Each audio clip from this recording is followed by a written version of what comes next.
देखिए दोस्तों, अपन पढ़ रहे थे संख्याएं और संख्या में हम पढ़ने जा रहे हैं विषम संख्या, यानी ऐसी संख्या जो एक से चलकर अनंत तक जाती हो, उन्हें विषम संख्या कहते हैं। यानी ऐसी संख्या जो एक से चलकर कहाँ तक जा रही हो, अनंत तक जा रही हो, उन्हें हम कौन सी संख्या कहते हैं, विषम संख्या। अब जैसे 1, 3, 5, 7, 9, 11 ...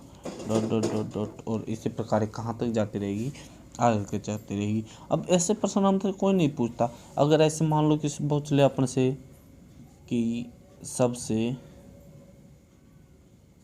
छोटी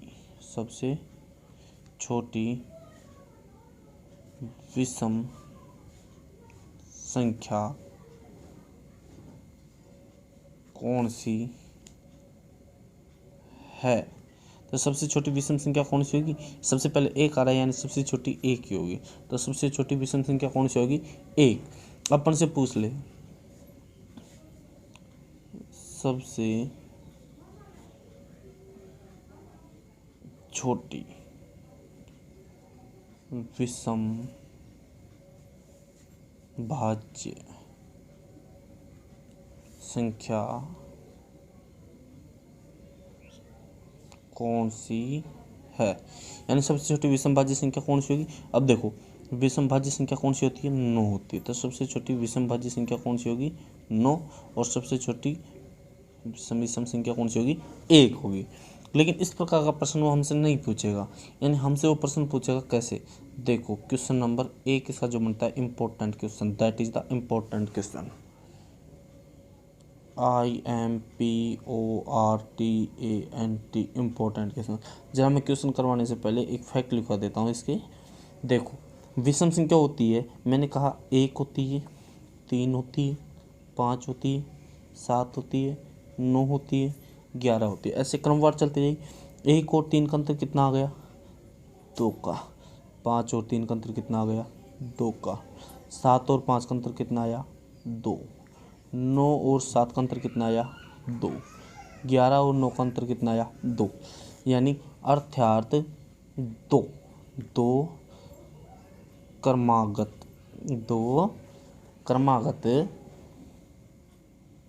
विषम संख्याओं का अंतर, 2 क्रमागत विषम संख्याओं का अंतर हमेशा 2 होता है। यानी अभी मैंने क्या कहा कि 2 क्रमागत लगातार आ रही है, 1 है, 3 है, उसके बाद 5 आएगी, फिर 7 आएगी, फिर 9 आएगी, 11 आएगी। यानी 3 में से 1 गया तो 2 बचा, 5 में से 3 गया तो 2 बचा, 7 में से 5 गया तो 2 बचा, 9 में से 7 गया तो 2 बचा, 11 में से 9 गया तो 2 बचा, 13 में से 11 जाएगा 2 बचेगा, 15 में से 13 जाएगा 2 बचेगा, 17 में से 15 जाएंगे तो 2 बचेंगे। यानी इसी प्रकार 2 क्रमागत विषम संख्याओं का जो अंतर होगा हमेशा कितना होगा, 2 आएगा। अब देखो प्रश्न आपसे पूछ ले, 1 से 10 तक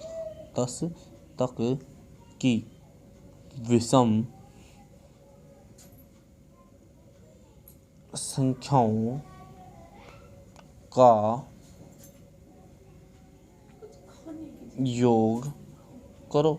यानी 1 से 10 तक की जो विषम संख्याएं हैं उनका आपको क्या करना है, योग करना है।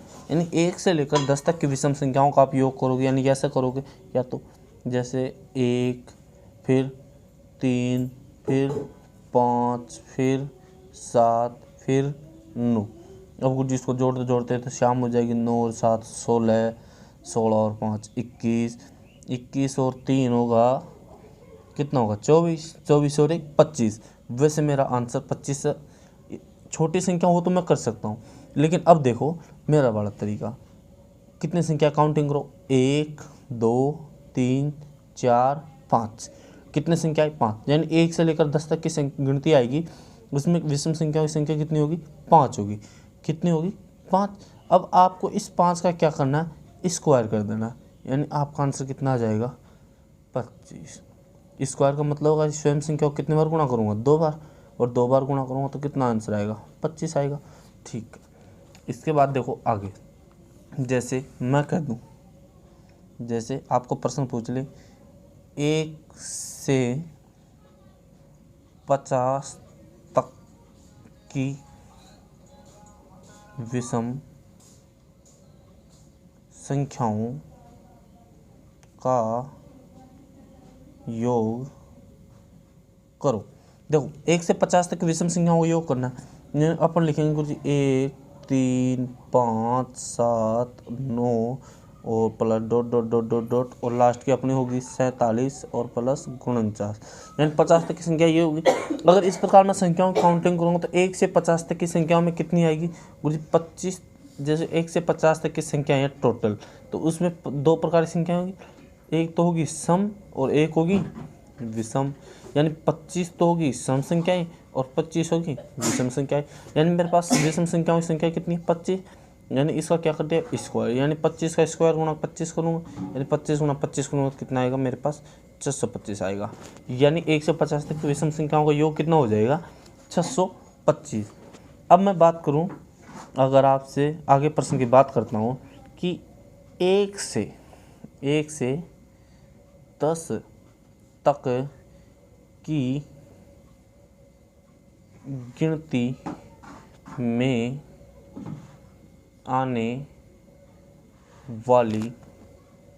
गिनती में आने वाली सभी विषम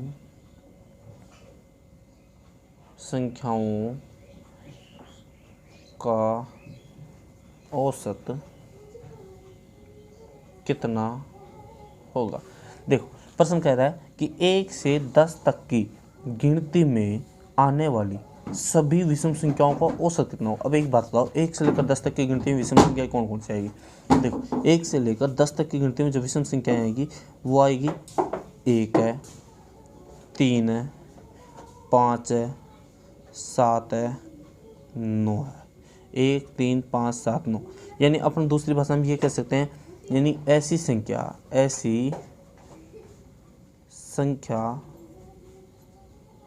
जिसमें 2 का भाग नहीं जाता हो उसे हम विषम संख्या कह सकते हैं। यानी ना तो 1 में जाएगा, ना 3 में जाएगा, ना 5 में जाएगा, ना 7 में जाएगा और ना ही 9 में जाएगा।